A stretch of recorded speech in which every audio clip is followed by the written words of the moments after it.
just someone that puts out good content with substance, man. That's literally my thing. Anything else that comes with it is cool, but that's first and foremost. I have to put out good stuff. As a former footballer, do you want to put out the kind of stuff you want to listen to? Yeah, or do 100%. the kind of stuff that you think people want to hear? That I want to listen to, and there's definitely a difference. Are we in? There's definitely a difference. I think with a lot of football podcasts, I can't listen to because there's a lot of stuff that, and I don't want to sound ignorant or whatever, but it comes from a fan's point of view and they've never kicked a football before. So they take out all of the humanism of what a footballer actually goes through to get to that point, and it's literally just like, you're rubbish. Okay, but why is he rubbish? Do you know what I'm trying to say? Whereas when I'm talking to people, I like to get into their mind, like what they were actually going through in that time, and then when you actually get to know the person, you have bigger respect for what they actually go out there and do. You've had a lot of footballers on the Counter-Attack podcasts. Are they on there because they understand your perspective on 100%. football? I think if they saw me as that media guy, like a journalist, they won't come on. You're pointing to me. You're a journalist, you know what I mean? You're a big boy journalist. Big boy, for real, big boy. Yeah, you're proper journalist in this thing. But the point is that there are different perspectives, aren't there? There are fan perspectives and there are ex-footballer perspectives, and the two are very different. Yeah, 100%. Why? Why they're different? Yeah. Because as a fan, you've never played the game before. You don't know what it's like, and to be totally honest, it's hard to respect the opinion of someone who doesn't know what it is to do it. But isn't it unfair? I mean, fans have a financial investment in the game, so when you say that, you're dismissing millions of people, some of whom, all of whom, pay the wages of the people who perform. 100%, they can have a voice, but I don't think they would, to go and give their spare time and sit there, with them, going back and forth debating things. It's not really something that they want to do. They could have a conversation online and, you're rubbish, okay, I'm rubbish. But if you're asking a player to give up their spare time and sit down on the couch and have a conversation about something, are they really going to have it with someone who's just a fan? Well, I think what you mean, forgive me for wanting to put words into your No, mouth, sir. what you mean is that you would, an ex-footballer would rather sit down in many cases with someone who has gone through what they've been through. Yes. In terms of the training, the sacrifices, the commitment, the difficulties as well as the successes. Yeah, and know that once they've sat down, they don't have to worry about the fact that I might be chasing headlines or something. It's literally just about having a conversation. So if you look at a lot of people that come on my podcast, they don't sit there like back up and it's chilled, like we're just chatting.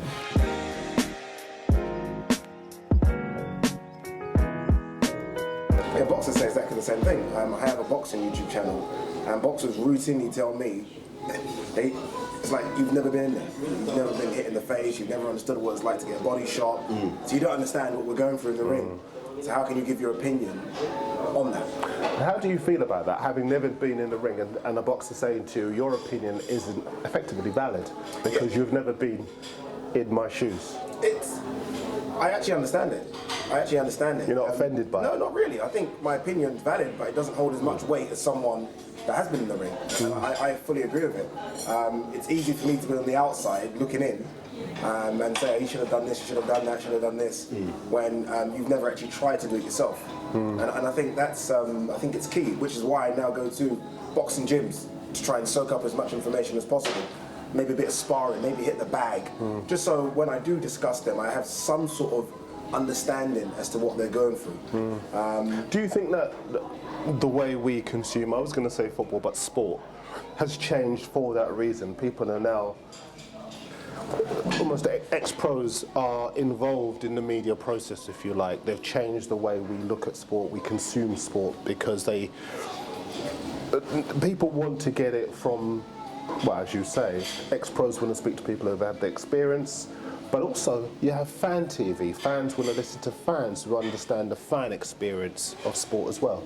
They do. I think fans are massive for sport, let's be honest. But I do think that, and I think we see with the numbers, more fans want to hear from ex-pros. Yeah. More than anything. Yes, fan TVs are doing fantastic, Arsenal fan TV, etc., Redmen TV, but once they get a footballer on, the numbers will explode because we do want to hear from them. Roy Keane, we love to hear from Roy Keane, we love to hear from Gary Neville, Jamie Carragher. In the football world, in the boxing world, people love to hear from Andre Ward. People love to hear from people that have done there, been there and done it.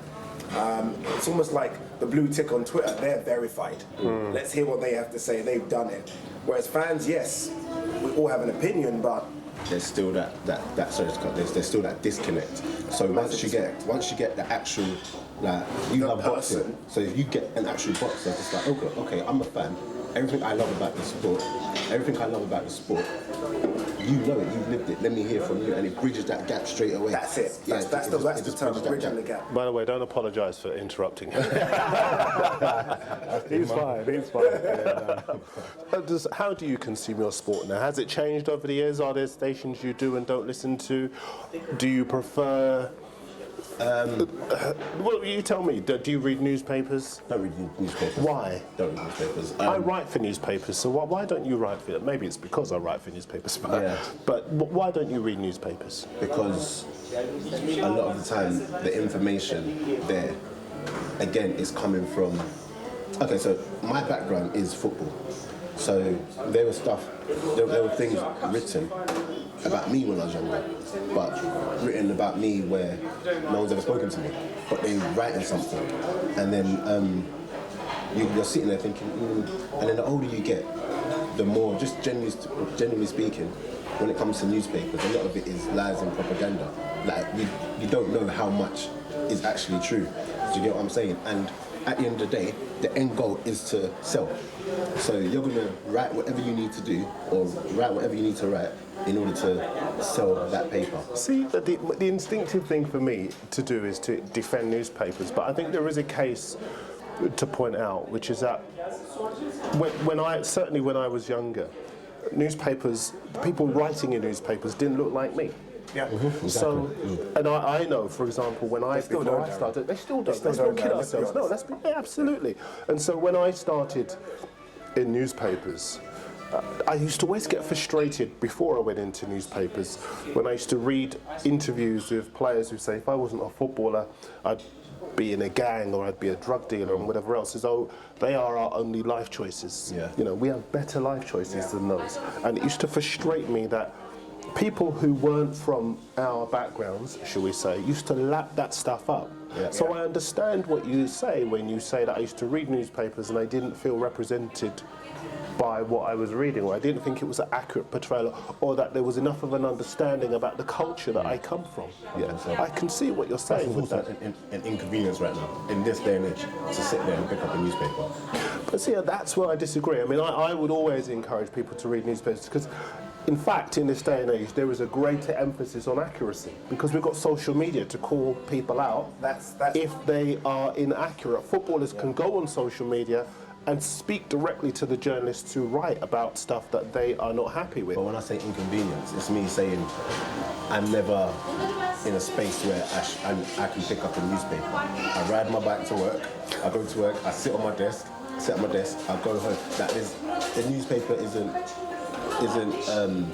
it's just not my thing. I'd rather look at a headline on my phone, read that way, and go with my day. I think I consume it everywhere, if I'm honest with you. I don't mind a good story. If it's written well, I will consume it and read it. Maybe that's because I do the paper stories for Talk Sport. I don't know, maybe it's just almost got me into it. But I think YouTube is probably my go-to place all the time. I have certain people who I listen to, and I almost wait for them to break the story just to hear their viewpoint on it, just because I have this connection with them, I trust them, I like the way in which they deliver the story. It's punchy, and it's convenient. Like you said, anytime I want, get the bus home now, boom, YouTube. I would say that newspapers are changing because they understand that they need to change them, and the more people, black people, Asian people, who are involved in newspapers now, precisely because they recognise that for a long time they haven't represented us as black people, and they want to change that. Let's talk about one of the subjects that are going to dominate the newspapers over the next few days. Tottenham. I know you're an Arsenal fan. I am an Arsenal so you're fan. going to enjoy this. Yeah. What's gone wrong at Spurs? I think the easiest thing to do is point the finger at Jose. It's definitely not Jose's fault. I think Tottenham were at the end of that cycle, and Poch said a couple of things, like building up to him going that we need to freshen up, we need more players, and every 4 or 5 years a new cycle comes in, and Tottenham were at the end of that. Players were aging, you know, plus you just need to just freshen it up. So now he's gone, Jose's come in, he's still got the same players. He's added 1 or 2 players, but in order for him to really put his mark on that team, number one, you're going to need to back him and give him however much money. That's just Jose Mourinho. And number two, I don't know. I don't know what. I think you just have to give them time. You've invested lots of money in Arsenal, and you're still behind Spurs. Okay. This has been. I feel really attacked right now. No. You're totally right. And the last 6-7 years for Arsenal, it just hasn't been good enough. And in that time, it's been Tottenham's best spell. So yes, we have invested, and we are still behind Tottenham. But in Tottenham's best days, they didn't win anything. They've got a manager now who I truly believe can deliver something for them. But it's just about if they back them. And I think right now they're at the end of that cycle. They need to change it up. And they were so close then. I'm a Liverpool fan, and I remember when Tottenham beat us 4-1 at Wembley.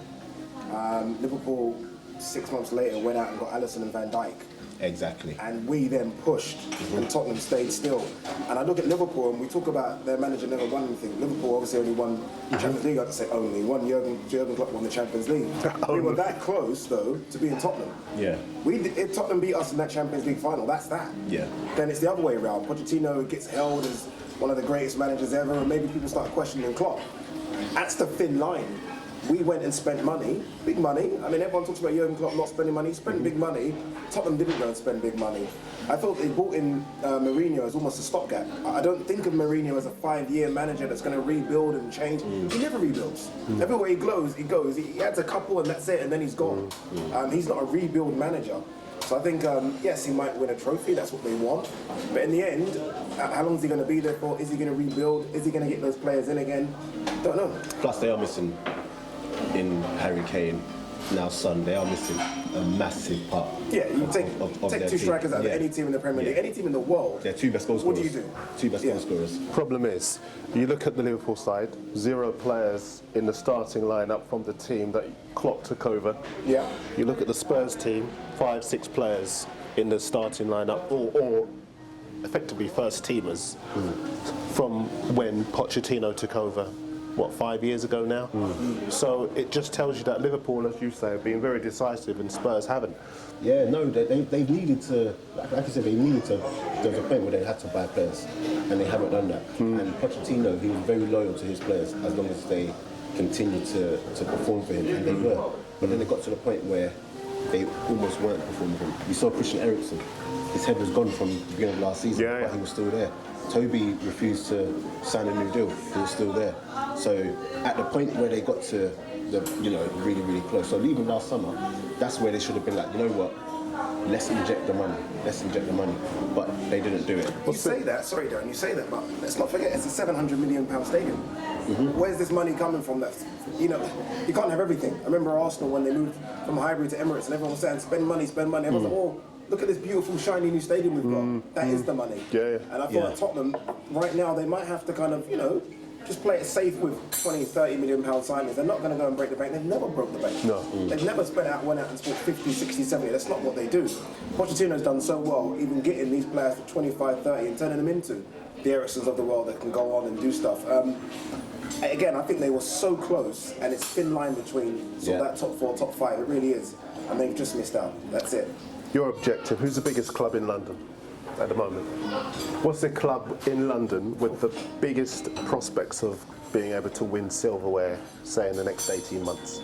Oh, that's definitely easy. Next 18 months? That's easy. I would always go with Spurs. Just because of Mourinho. I look at the managers, not the clubs, I actually look at the managers. Looking at Lampard, done well, but started to falter a little bit, picks up, falters. I look at Arteta. I want to say great manager, we don't know. Great assistant manager, right, to Guardiola. I think I could be a great assistant manager to Guardiola, so let's see what he can do. And it's Mourinho, isn't it? I wouldn't bet against Mourinho Tottenham in any game, an FA Cup final. I wouldn't bet against them, just Mourinho.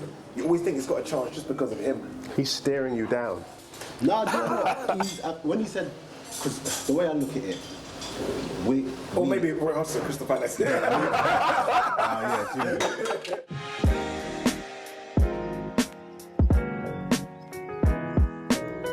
When you ask me who the biggest club is, I will always say... Not who's the biggest club is? No. The first bit was who's the biggest, and that's why I looked at him like, Tottenham. I saw the face. Yeah, Tottenham. I actually felt it like, whoa. When he started to explain it and who's most likely to win something in the next 18 months, Tottenham aren't a good team, but they've got a great manager. And in Jose Mourinho, despite what people say, he's a manager that gets the job done. You're both saying this, and Arsenal are through, obviously, to the last stages of the FA Cup. They've got a great chance of winning that, but you're still going for Spurs. I'm not going for Spurs. I would never... If Jose Mourinho was in the dugout replacing Arteta for Olympiacos, Arsenal not going out. I'm not confident that Arsenal not getting beat by Olympiacos. And I guess, again, small differences. That experience, that's not Arteta's fault. We're talking a manager who's only had, 4 months experience, has been a top-level, top-draw manager. Mourinho, you're talking, nearly 15 years now, as a manager that we know is proven. Is he still that same Mourinho? That's the question, right? Because we're giving him this tag as Mourinho, because I think we're still remembering Mourinho of United and Chelsea. I think he's still that guy. I think he is. I think even when you look at his time at United, he got them to second in the league, which is a massive achievement. When you think of it now, won the Europa League. And then he's always said, he's always been a manager where you have to back him, give him the money. And they didn't do that. And then it didn't go right, only to then go and buy the player he wanted 12 months later. At Tottenham, the same thing will happen, I believe, if they don't back him. You're an ex-player. You look at Manchester United, and some people said he was negative there. You look at Spurs, people are still saying he's negative. I don't agree. I don't think Spurs can defend at the moment. I think they've got big problems. Do you look at that Spurs side and still say, I would want to play for Mourinho? That Spurs team ain't good enough, but Mourinho is doing the best he can with what he has. I mean, no doubt that once that transfer window opens, he's going to be looking to, get in maybe a left back, right back, and another centre back. I think, because I think the age, apart from Sanchez, Vertonghen and Tanganga's he's a young boy. Fans are obsessed with this beautiful football talk. It infuriates me. Just win. Just win. I think people. It started under Wenger. To be fair, I'm pointing at you because Wenger kicked this off with this beautiful football, and then Guardiola's taking it into a clock. I mean, look at what Wenger won. Look what Ferguson won. Just win, please. At the end of the day, when it's all said and done, I want to look at the cabinet and I want to see trophies. I don't want to see beautiful football, beautiful football, beautiful football. Mourinho's record as a manager in terms of trophies is phenomenal. It's winning. All this. When's the last time he won something? United, wasn't it? Yeah. But then you look at that team, like you just said now, how he did win with United is remarkable. It wasn't a good enough team. But that's what I was trying to say, where in the next 18 months, I can't discount Tottenham winning something. And it's literally not just because of him. Yeah, just because of him. See, I'm amazed you both say that. You look at Chelsea as well. Chelsea have got good players all over the park. Okay, they've won more games away from home than they have at home. Obviously, we're recording this before the Liverpool game, but I look at the Chelsea team and they've got the finance, they've got the potential, they've got the young players coming through. I say that about Tottenham, but I don't think they'll win it first. I'm just saying I can't discount them. I think Chelsea, like you just said, have the backing, so they can go out and spend 50, 60 million easily. And I do think Arsenal are in a better position to actually improve on what they've done, if that makes sense. Whereas we've got players in our team who have that know-how, a bit more know-how than Spurs to actually win something. So I think it's probably, I've got to put maybe Chelsea. I keep pointing to the fact that you're an ex-player. What did you make of what happened in Germany over the weekend? The Hoffenheim and Bayern Munich players all came together. They refused effectively to play because of the abuse that was directed at the owner of Hoffenheim. Not racist abuse, just abuse. And then before you answer, the Daniel Sturridge situation, 4 months he's being banned. Okay, he broke the rules, he's got to be banned, but 4 months. He didn't break the rules. You don't get 4 months if somebody was to aim some racist abuse at you, would they? I think it just shows where we're at with racism and the punishment. And I get people always talking about, why is it always about racism? I'm like, no, we have to, because if no one talks about it, nothing's going to change. So when I saw the Hoffenheim and Bayern Munich players walk off the pitch, come back on and kick about in solidarity against comments made against the chairman, I was just like, hold on. The other week, that player... Mariga. Yeah, he got racially abused, was trying to get off. His own player stopped him, and then the referee booked him. Do you know what I mean? And then, like you said, we've got Daniel Sturridge getting 4 months ban for, betting violations or whatever. Number one, he did bet. Number two, the person that bet on something that didn't actually happen. So that happened. Then we get this week, the Leeds goalkeeper. Yeah. The Leeds goalkeeper gets Casilla. 8-match ban and 60k fine. Like it's a joke.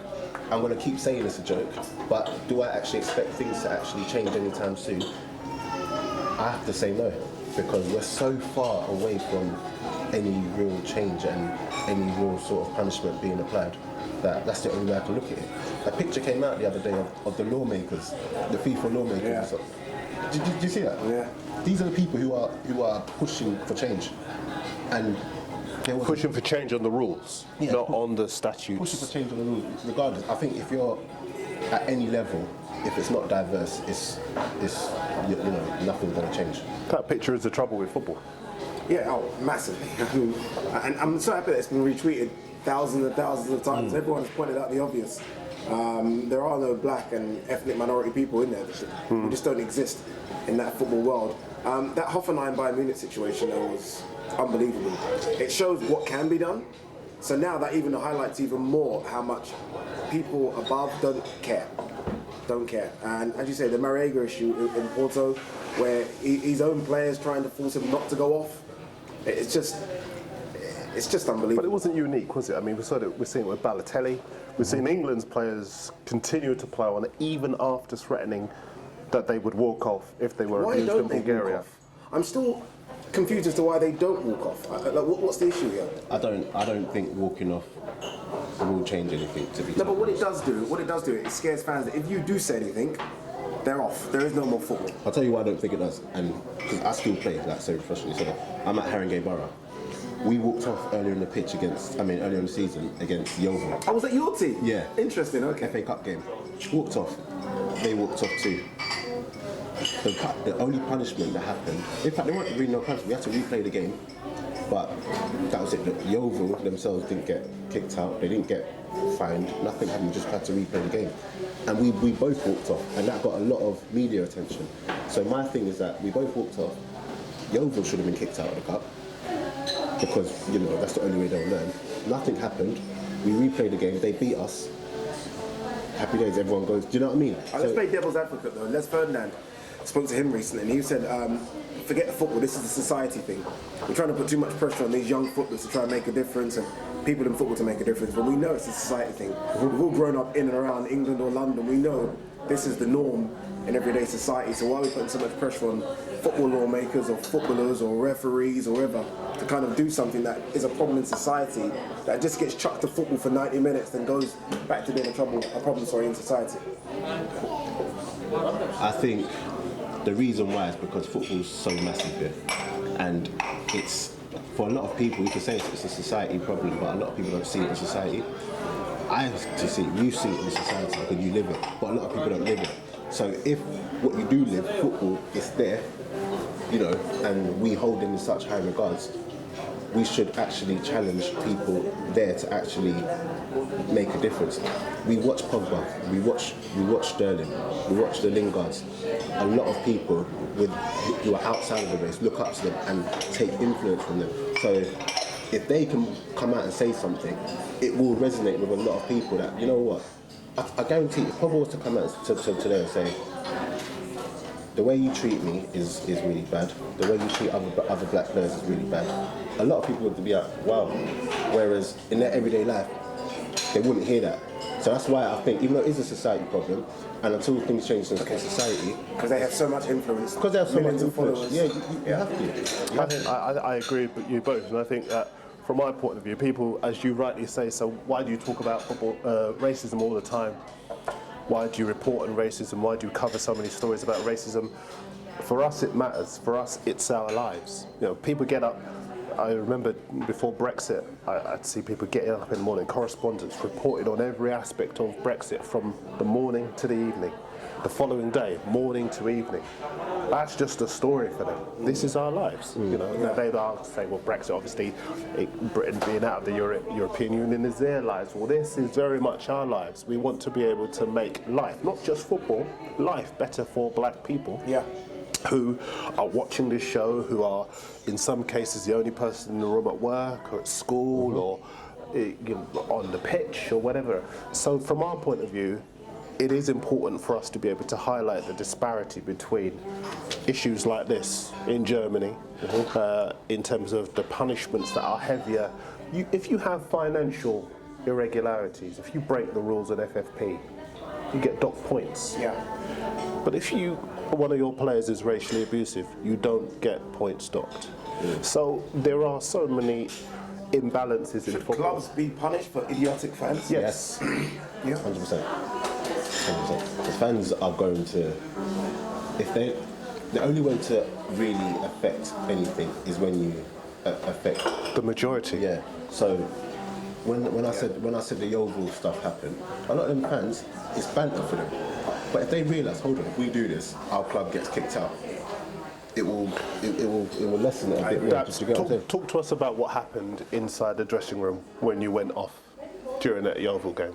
Funny enough, I wasn't even on the pitch for that. But where were you? no, on the side. On the side, I didn't play that game. So Did you go into the dressing room when they went in? there was a lot of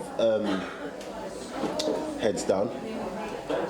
As much as I would like to say this, this is the case. How can I put this? So me, if it happened to me, I'm headstrong. But for a lot of people, like, there's a lot of young players there who aren't like that. And when you have someone attacking them and saying certain things, and some of the things you wouldn't repeat to your, like, in front of your mum, it's bad. And their heads are gone, but you still expect them to play football.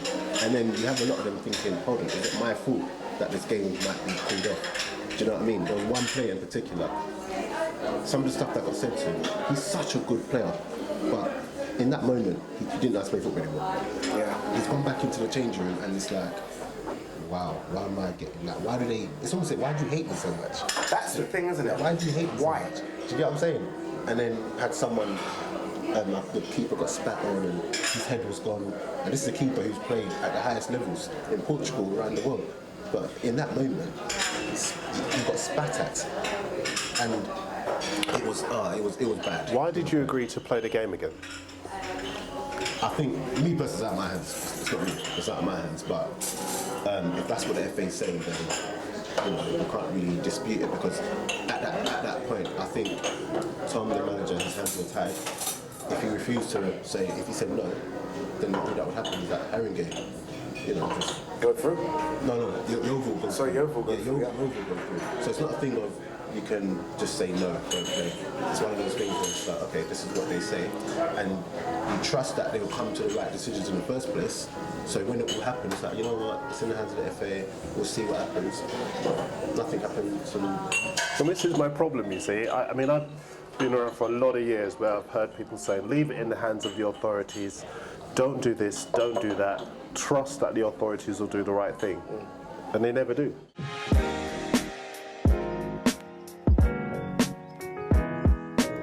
I think when a lot of people say that we're playing the whole race card or we talk about it too much, it is because across the board, not just in football but in society as well, too many times we've left it in the hands of people who should be making the right decisions, should be passing adequate judgments or sentences or whatever, but it doesn't happen. Yeah. It doesn't happen. So the only thing left for us to do is, okay, we were quiet.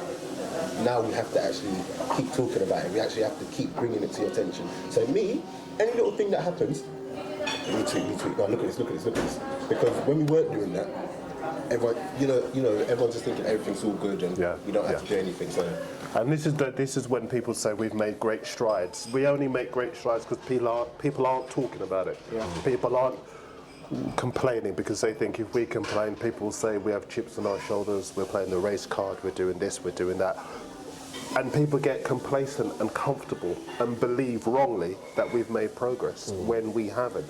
Just last word on this. What do we think of Casilla? 8 games for abusing Jonathan Lecco. Well, first of all, he's denying it, isn't he? So we should use the word allegedly, I guess, because he is denying. Well, in the context of their game, the FA have found him. They found the case proven. Yeah. So 8 games. It's a joke. Let's be honest. £60,000 is what, a couple of weeks' wages for him, I'm guessing. So that's a joke. I want to be the guy that says, oh, it's education, it's this and that. It's not. It's just a racist scumbag. I want to use a bigger word, but I don't want the show to be taken off the air. It's just a racist fool, and he's been found out. That's all it is. And as you rightly say, he's been on social media denying that he said it, but obviously the case is proven against him. Yeah, the case is proven against him. I think the FA this week are going to release their statement on why they banned him for 8 weeks, so we're going to find out a bit more. It's not the first time there's been this. We had the Luis Suarez, Patrice Evra situation. Liverpool fans, so Liverpool players were wearing T-shirts in support of Luis Suarez, which was ridiculous. I think Jamie Carragher has recently apologised to Patrice Evra for that.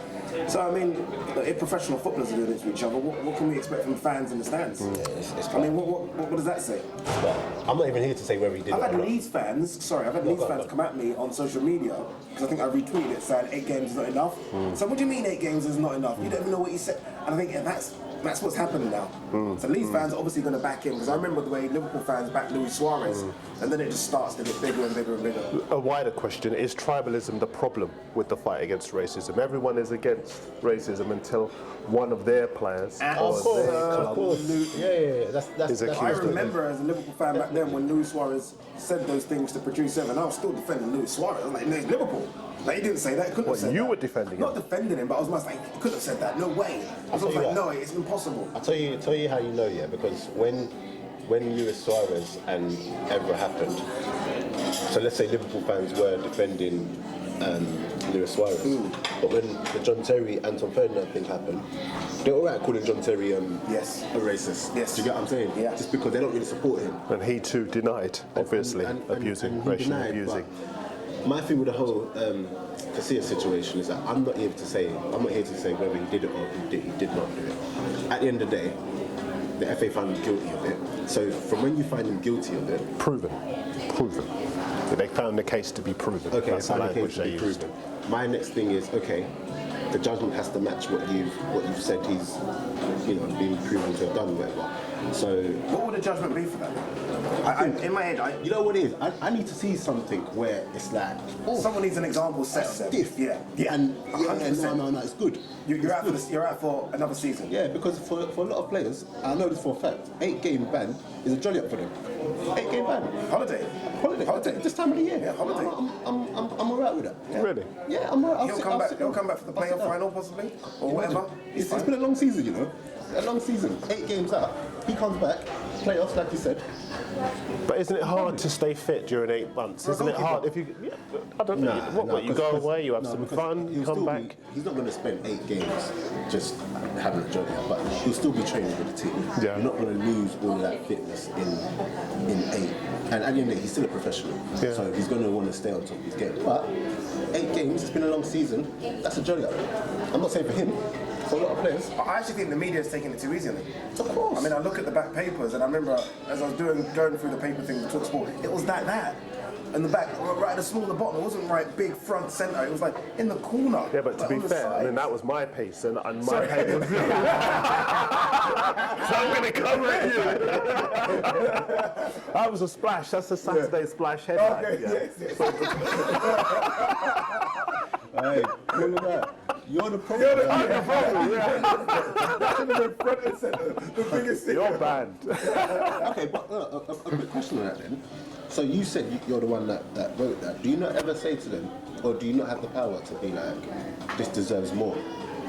No, because on a Saturday, a splash headline will be, regardless of what the subject is, Just be splash. it will be the splash headline.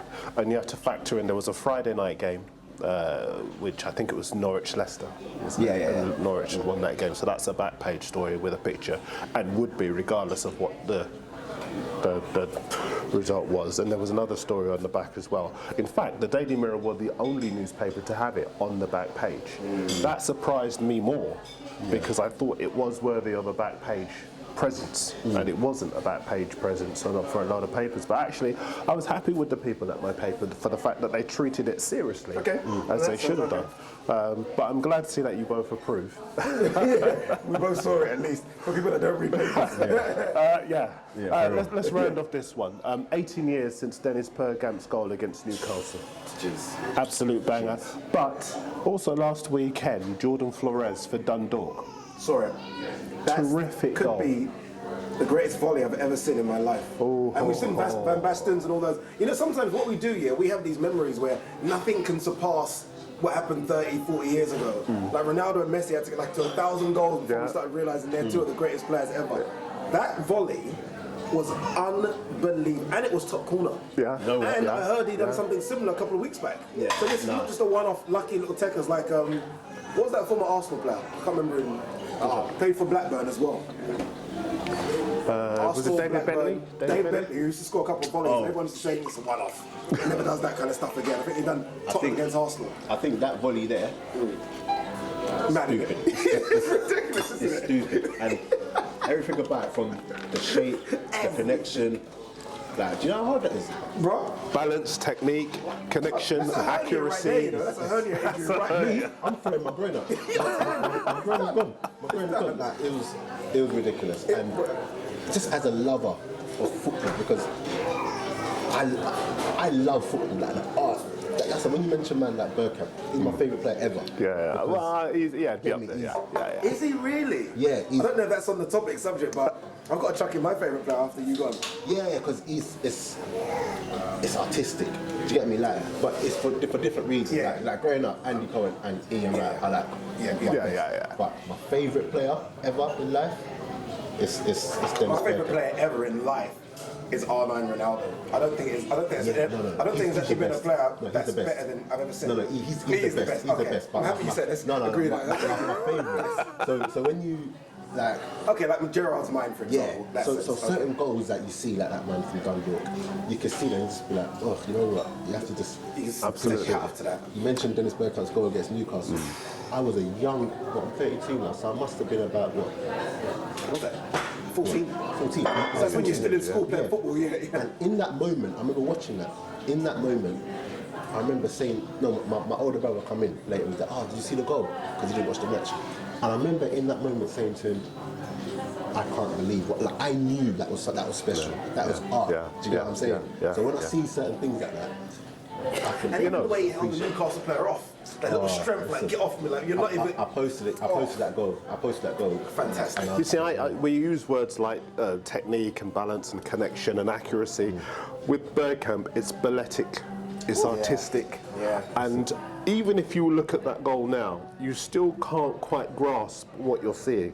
The touch, the turn, the composure, the finish, all of those things. And you could use those words for any number of goals about Bergkamp. There's only a few players in Premier League history that I think can even get away with trying that. I don't know why, but Van Persie, for some reason, is someone I think could do it. He's that kind of player. But weirdly enough, Ade, I mean, I'm thinking of Kanu, the goal that he scored a hat trick against Chelsea.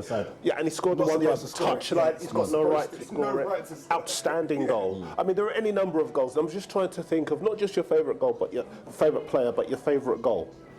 Do you have a favourite goal? I don't know who it was, Europe, Newcastle. He volleyed it over the player, and then with his other foot, left foot, top corner.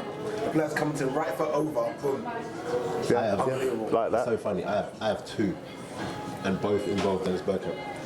Like, that's how much I love this player. So the first one is. Wouldn't happen to do with your Arsenal allegiance, would it? No, probably. Bergkamp scored a hat trick against Leicester, and the balls come over. From Ian Wright, I think. Yeah, I think he was in the basket. The balls come over. I remember that one. Yeah. I love Moved the on to the other foot. I love the celebration. And he just and then the second one I posted this the other week as well. Freddie Ljungberg scored a goal against Juventus, and Bergkamp was the one who was just, and he kept chopping, and then last minute he did a little through ball, and Ljungberg dinked it over Buffon. And then the reason why I love that is because after, Dennis Bergkamp in his book said, when you had that ball, you had to keep chopping because he knew someone was supposed to be making that run, but no one was making the run, so he just held the ball. And the moment he saw someone do the run, boom. Instinctive. And it's the reason why when people are compared to Bergkamp, I almost see that as a heresy, because Bergkamp is one of the greatest players. And I'm not an Arsenal fan, but I can fully appreciate just how brilliant he was. My favourite goal, or one of them, I've got loads, and every time I think I have one, I think of another. Yeah, I've now got one because you said that I added a couple more. Exactly. I love Luis Suarez goal against Norwich where he heads it from the 18-yard line into the top corner. Fabulous goal. Yeah, you've just got no right to do that. You know. No right at all. Luis Suarez, I don't know if it's because he only spent sort of 3 seasons at Liverpool, or 2.5 seasons really, because he was banned pretty much most of it. When you talk about Premier League strikers of all time, what he done for that period, he almost had the Tevez naughtiness about him, so he could get around you. Yeah, naughtiness, I think a bit more than that. He must have scored about 20,000 goals past Norwich. A hat-trick every time he played against them. I think Norwich had a party when they realised he was going into Barcelona.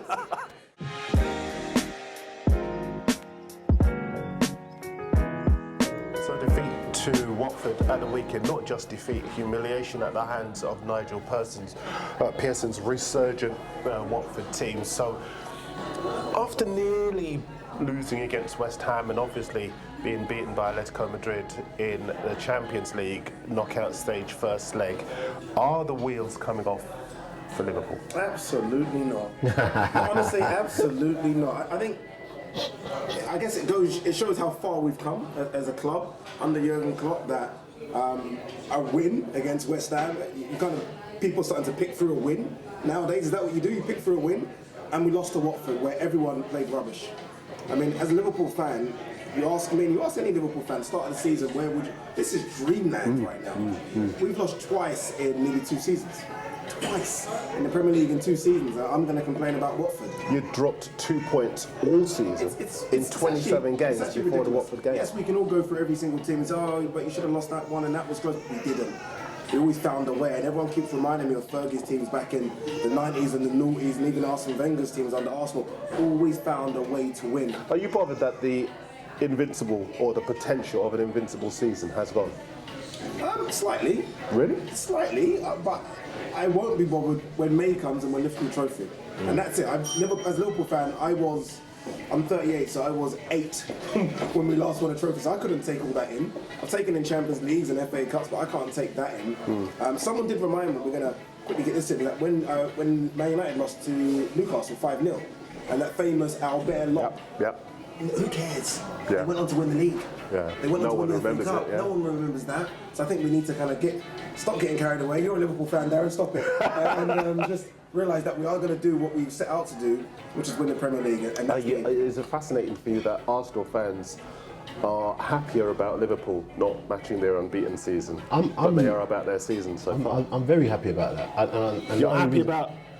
No, I'm happy that they lost. Of course they are. I'm happy that they lost. But the thing is, I'm not celebrating it. Because at the end of the day, like, regardless of anything that happens, that invincible record is something that is true to my heart. It's something that I want to preserve. So the team that comes close. It's history. It's history, but you still want it. You still want the record. Yeah, you still want the record. I appreciate the record, and look, and I think as a Liverpool fan now you can understand, going unbeaten for the whole season is unbelievable. But I do think Arsenal fans take that season as the best ever Premier League season. For me, it's nowhere near. No, I don't. That Man City season, 100 points, is just. No, I don't look into all of that, to be honest. I just look into the fact that that's our unbeaten record, and we still got it. In regards to the actual match, I don't think you lot are going. It's just a blip. That blip could have happened at the beginning of the season, middle of the season. It's happening now. And at the end of the day, I actually looked at it again and I thought, for the first time, it's looking like it's catching up with them, because you looked a bit leggy. Liverpool looked a bit leggy that game, and Watford were up for it.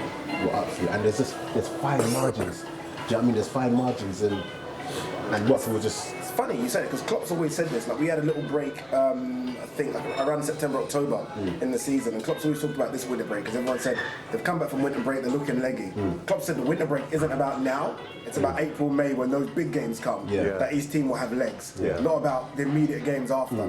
So and also, I think what's okay. quite key is that there are key men in the Liverpool team that people maybe underestimate. Jordan Henderson in midfield, and Joe Gomez at centre half, because Lovren isn't in the same class. I'm sorry. I don't want to hear that guy's name ever associated with our club. Honestly, I don't. I will say this though: there's not many fourth choice centre backs that good. That's what we got to understand. Lovren is a fourth choice centre back for us. I mean, you're not going to get. Everyone says played like one as well. Played like one. Everyone wants to have. No team can have a complete set of players where it should look at even City. They don't trust Otamendi and John Stones. We saw John Stones make a mistake the other day. If that was Lovren, he would be crucified. Everyone's other centre backs make mistakes. Your team, Socrates. I mean, I watched the Olympiacos game. He came on, and him and Luis at fault for the goal that put you out of the Europa League. Shall I tell you? I mean, again. I thought you were going to say shut up. No. I weren't going to say that. I mean, I should have, but I weren't going to say that. No, what I will say is that Arsenal just blatantly need personnel. We have people who aren't good enough, and that's just that. So when I see certain mistakes, I'm at the point now. I'm just like, I mean, let's just wait. Problem for Arsenal is a financial one. Obviously, being knocked out of the Europa League, so they only got like 15 million windfall for this little run. They're not going to make Champions League, so maybe not. So right now it's a case of Arsenal need players 50, 60 million to fill those gaps. Where's the money going to come from? Arsenal never spent money. Now they don't have the Champions League money to buy these players as well. So it's like a double whammy of Arsenal. Last word on this. Would you back the club if in the summer they said, let's strengthen up front, Aubameyang won't sign a new deal, let's try and pinch him? Not going to happen. No. What, Aubameyang to Liverpool? It won't happen. It could happen. It could happen. We've happen. seen with Arsenal already, they do sell their strikers. I think the history has proven they do let their strikers go. I know for a fact that wouldn't happen. Why would it not happen? I just know for a fact it wouldn't happen. We're the best team in the world right now, and they're not, so it could happen. No, factual, it won't happen. No, I prefer Timo Werner anyway. I think younger. I like to look at 3-4 seasons down the line. Aubameyang's 31 this year. I don't mind Timo Werner coming. But don't top teams have 4 strikers? United, when they won the Champions League and the treble, Cole, York, Sheringham, Solskjaer. So if you were to get Werner and Aubameyang, I want to see what Minamino does. I think he needs time. And I like Curtis Jones coming through as well. I want to see Brewster come back. I like that. I don't want just superstar. I want to see what these other people can do as well. I think they deserve a chance. It won't happen. why won't it happen? To Barca? What about to Barca? Okay, no, see, we're asking different questions. We're asking different, but I know for a fact it won't happen. If you ever see Aubameyang play for another Premier League team, bring this up now and slate me for it. It won't happen. He'll be back. It won't happen. It won't happen. Listen, just time for me to say thank you to the two guests. We could have spoken for another hour on the subjects that we've covered. Ade Oladipo and Dapo from the Counter-Attack podcast. The conversation is back next week with Troy Townsend and Rodney Hines. Jordan Jarrett Bryan's going to be with us, so too is Warren Houghton. We'll see you then.